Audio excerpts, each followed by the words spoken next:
समंदर की पुरसुकून सतह पर एक ऐसी टकराव की घड़ी आन पहुंची जिसने बैनुल-अक़वामी अमन और इंसानी हमदर्दी के नाजुक तवाज़ुन को हिलाकर रख दिया है।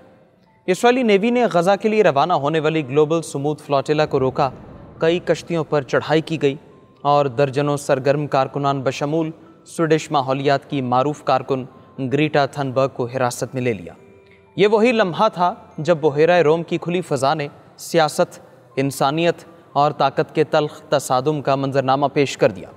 इस वाक़े में दो पाकिस्तानी शहरियों साबिक सेनेटर मुश्ताक अहमद खान और सैयद उज़ैर निज़ामी के फ्लोटिला में शामिल होने की इत्तलात और बाज़ रिपोर्ट्स में उनके ज़ेरे हिरासत होने के दावे ने मामले को कौमी सतह पर भी गर्म कर दिया है।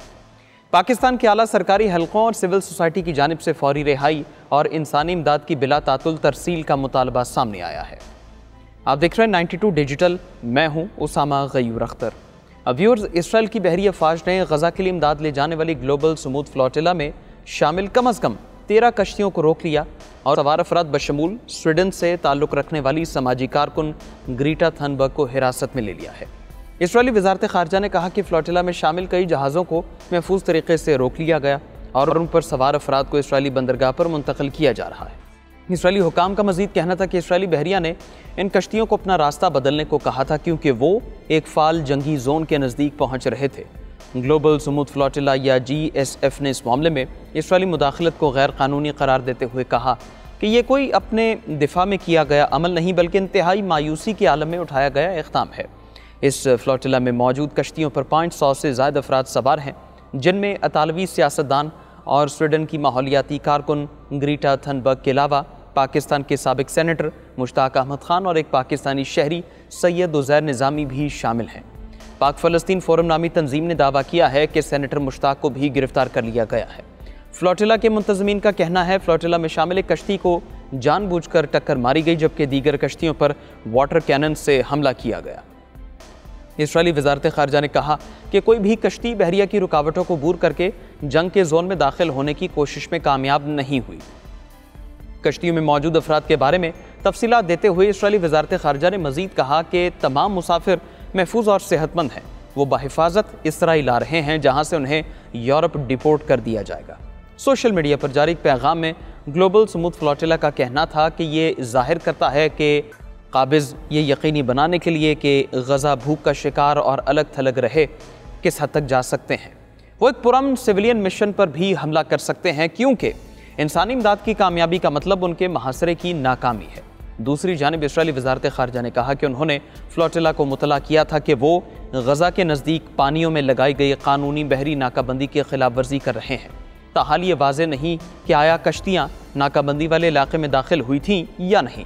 वज़ारत ख़ारजा की जानिब से फ्लोटिला को रोके जाने की फुटेज शेयर की गई जिसमें थनबर्ग को एक कश्ती के अरशे पर बैठे हुए देखा जा सकता है। पाकिस्तान के वज़ीर-ए-आज़म शहबाज शरीफ ने स्मूथ फ्लोटिला पर इसराइली अफवाज के हमले की शदीद मज़म्मत करते हुए इसराइली अफवाज की जानिब से गैर कानूनी तौर पर हिरासत में लिए गए इमदादी कारकुनान की रिहाई का मुतालबा आया है। एक्स पर अपने एक पैगाम में उन्होंने कहा कि पाकिस्तान इन तमाम कारकुनान की फौरी और गैर मशरूत रिहाई और फ़लस्तीनियों तक इमदाद की बिला तातुल तरसील का मुतालबा करता है। इस फ्लोटिला में शामिल दोनों पाकिस्तानी ज़ेरे हिरासत हैं। ये ताहाल मालूम नहीं हो सका, ताहम दोनों अफराद के अहले खाना का कहना है कि उनके आखिरी मरतबा राबिता गुज़श्ता रात हुआ था और उसके बाद से राबिता बहाल नहीं हुआ। मुश्ताक अहमद खान पाकिस्तानी सियासतदान और सियासी कारकुन है। वो तवील अरसे तक पाकिस्तान की मजहबी सियासी जमात इस्लामी से वाबस्ता रहे हैं और इसी जमात के टिकट पर सन 2014 में वो पाकिस्तान के ऐवान बाला यानी सेनेट के रुकन मुंतखब हुए थे। सूबा खैबर पख्तूनख्वा के शहरी सवाबी में पैदा होने वाले मुश्ताक अहमद खान ने पेशावर यूनिवर्सिटी से फ़िज़िक्स में मास्टर्स की डिग्री हासिल की है। सन 2021 से 22 के दौरान वो खैबर पख्तूनख्वा में जमात इस्लामी के सदर भी रह चुके हैं। गज़ा में जंग के आगाज़ के बाद से सेनेटर मुश्ताक फ़लस्तीन के मामले पर आवाज़ उठाते रहे और गुज़श्ता 2 बरसों में उन्होंने वफाक़ी दारुल हुकूमत में इस मामले पर बहुत से मुज़ाहरों का इनेक़ाद भी किया है। जंग के आगाज़ से इस्लामाबाद के डी चौक पर दीगर कारकुनान के हमरा हफ्तों पर मुहित धरना भी दिया था और वफाक़ी हुकूमत के साथ मुज़ाकरात के बाद उन्होंने बिलाखिर इसे ख़त्म करने का ऐलान किया था। फ़लस्तीन और गज़ा के हक़ में निकाले गए मुज़ाहरों के नतीजे में उन पर मुख्तलिफ़ औक़ात में वफाक़ी दारुल हुकूमत इस्लामाबाद में मुतअद्दिद FIRs भी दर्ज की गई हैं, जिनमें से एक FIR में इंसदाद दहशतगर्दी की दफ़ात भी शामिल थी। अक्टूबर 2024 में गजा की हिमायत में अमरीकी सिफारतखाने की जानिब मार्च करने पर भी उन समेत बहुत से अफराद को गिरफ्तार किया गया था और उनके खिलाफ दहशतगर्दी का मुकदमा भी दर्ज किया गया था। आखिरी मरतबा उन्हें मई 2025 में ऐसे ही एक मुकदमे में गिरफ्तार किया गया था और अडियाला जेल में उनकी रिहाई लगभग 8 रोज़ बाद मुमकिन हुई थी।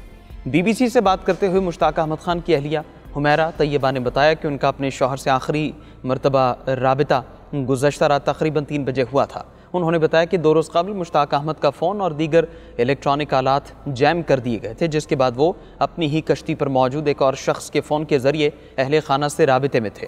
हुमैरा के मुताबिक कल रात जब वो फ़ोन भी बंद हो गया तो हमें लगा कि शायद उनकी कश्ती को रोक लिया गया है, मगर रात 2:45 बजे उन्होंने एक दूसरे नंबर से कॉल की और बताया कि उनकी कश्ती को इसराइली अफवाज की जानिब से रोक लिया गया है, लेकिन उन्हें हिरासत में नहीं लिया गया। मुश्ताक अहमद की अहलिया का कहना था जिस नंबर से मुश्ताक अहमद ने राबिता किया था वो भी बंद जा रहा है। उन्होंने कहा कि उनके शौहर ने सफ़र के दौरान पेश आने वाली मुश्किलात के बारे में भी उन्हें बताया। ग्लोबल स्मूथ फ्लोटिला में शामिल 32 साला सैयद उज़ैर निज़ामी लाहौर में कारोबारी शोबे से मुंसलिक हैं। उनकी अहलिया ने फ़ोन पर BBC उर्दू को बताया कि उनके शौहर 3 सितंबर को फ्लोटिला का हिस्सा बनने के लिए पाकिस्तान से त्यूनिस रवाना हुए थे। उनके मुताबिक उनके शौहर अपने वालिदैन के इकलौते बेटे हैं और लाहौर में परफ्यूम का एक छोटा सा कारोबार चलाते हैं। अहलिया के मुताबिक उज़ैर निज़ामी तफसीर और अहादीस की दरसो तदरीस के काम से भी मुंसलिक हैं। निज़ामी की अहलिया का कहना था कि उनका अपने शौहर से आखिरी मरतबा राबिता बुध की रात हुआ था, जिसके बाद उनसे कोई राबिता नहीं हो पा रहा। सैयद उज़ैर निज़ामी की जानिब से अपने इंस्टाग्राम अकाउंट पर पोस्ट करदा आखिरी वीडियो पैगाम में बताया कि उन्हें घेर लिया गया है और साथ साथ उन्होंने पाकिस्तान के शहरियों से अपील की थी कि वो उसके खिलाफ आज गजा से मुतालिक होने वाले मुजाहरों में शिरकत करें।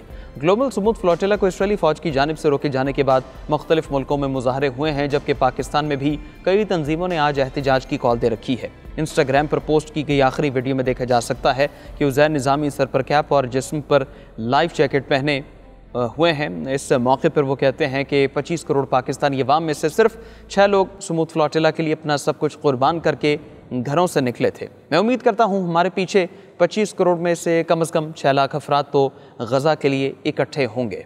इब्तिदाई तौर पर 6 पाकिस्तानियों को इस फ्लोटिला का हिस्सा बनना था, ताहम तकनीकी और दीगर वजूहात की बुनियाद पर सिर्फ ये 2 अफराद ही इसका हिस्सा बन पाए हैं। गुज़श्ता रात ही उज़ैर निज़ामी ने एक और सोशल मीडिया पोस्ट में दावा किया था कि 12 इसराइली बहरी जहाज़ों ने समंदर में उनका रास्ता रोक रखा है। ग्लोबल स्मूथ फ्लोटिला इमदादी सामान से लदी हुई कश्तियों का काफ़िला है, जिसकी क़यादत दर्जनों ममालिक से ताल्लुक़ रखने वाले इंसानी हुकूक़ के कारकुन कर रहे हैं।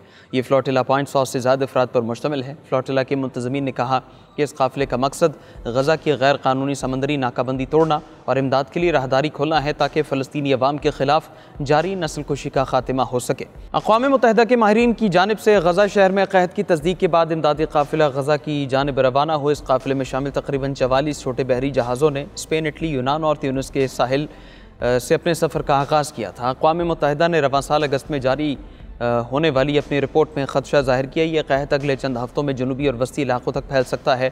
गजा की समंदरी नाकाबंदी तोड़ने के लिए ये 38वीं कोशिश है, जिसकी इब्तिदा सन 2008 में हुई, लेकिन माजी के मुकाबले में समंदरी रास्ते से गजा तक पहुँचने की अब तक की सबसे बड़ी कोशिश भी है। फ्लोटिला मुख्तलिफ तंजीमों के माबैन ताउन का नाम है, जिसे फ्रीडम फ्लोटिला कोएलिशन, जो पहले फ्री गजा मूवमेंट के नाम से जाना जाता था।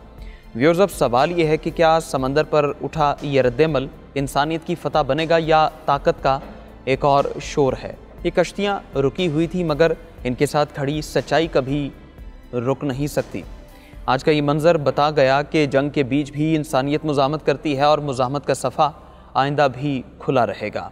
आज की व्लॉग से इतना ही, इजाज़त दें, अल्लाह हाफ़िज़।